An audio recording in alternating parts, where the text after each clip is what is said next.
I always believed trust was the cornerstone of marriage, until the night that belief shattered. It was around 8:17 p.m. when my phone buzzed on the coffee table. A simple text from her: "I'll be home late tonight. Work dinner. Don't wait up." No explanation, no details, just a casual message, as if I were a roommate rather than her husband.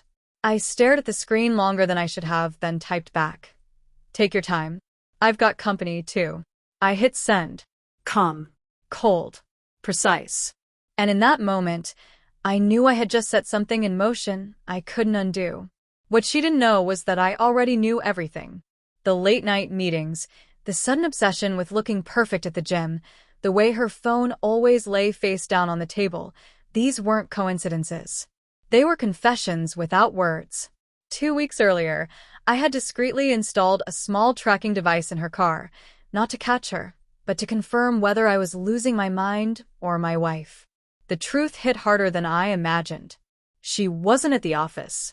She wasn't with friends. She was at a quiet rooftop bar on 5th Street with him. So that night, instead of waiting like a broken man, I made sure she realized she wasn't the only one who could play the game.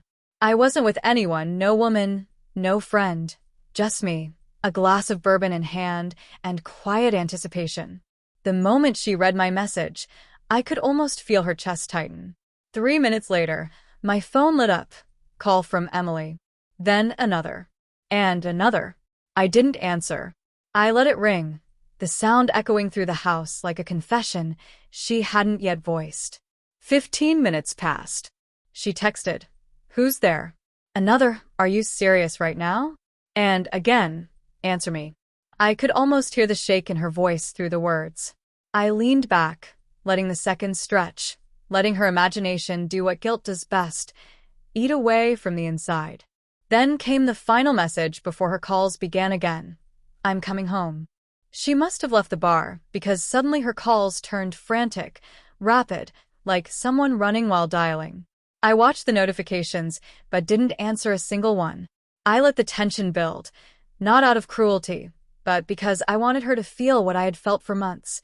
Uncertainty, doubt, fear, the sinking realization that something precious was slipping away.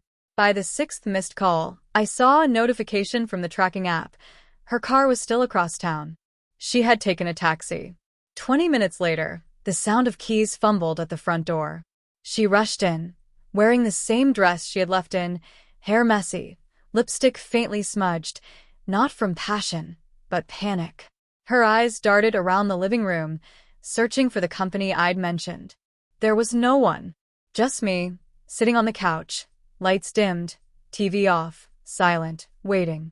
"Where is she?" she demanded, chest rising and falling fast.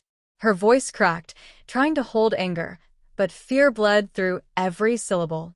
I looked at her and quietly said, "Funny question. I was about to ask you the same." Her face changed. Confidence drained.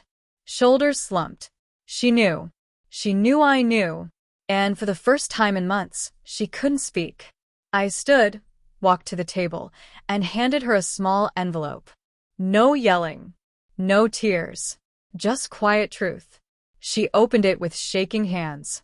Inside were printed photos, her at the bar with him, leaning in, smiling in ways she hadn't smiled with me for a long time. Behind the photos was a single sheet, divorce documents. She didn't cry at first. She whispered, "You were watching me?" "No," I said, calm. "I was watching us fall apart." She sank into the chair, legs unable to hold her. For the first time, she didn't justify it, didn't blame me, didn't call it a mistake. She stared at the papers, then at me, and finally asked, "Is there someone else?" I met her gaze and said, "No, but there will be someone who actually loves me." That's when the tears came. Messy, silent, real. 4 years of marriage, and I thought losing her would be the worst thing. But watching her realize she had already lost me before the papers, that was the moment everything changed. She begged, pleaded for a chance to explain, but some things don't need explanations. Some actions speak louder than any apology. I walked past her toward the doorway, quiet steps on the hardwood floor. No shouting. No slamming doors. Just calm. Steady. Final. You said you'd be home late tonight, I said. Now you don't have to come home at all. I walked out, leaving her in the silence she had created. A silence that said everything.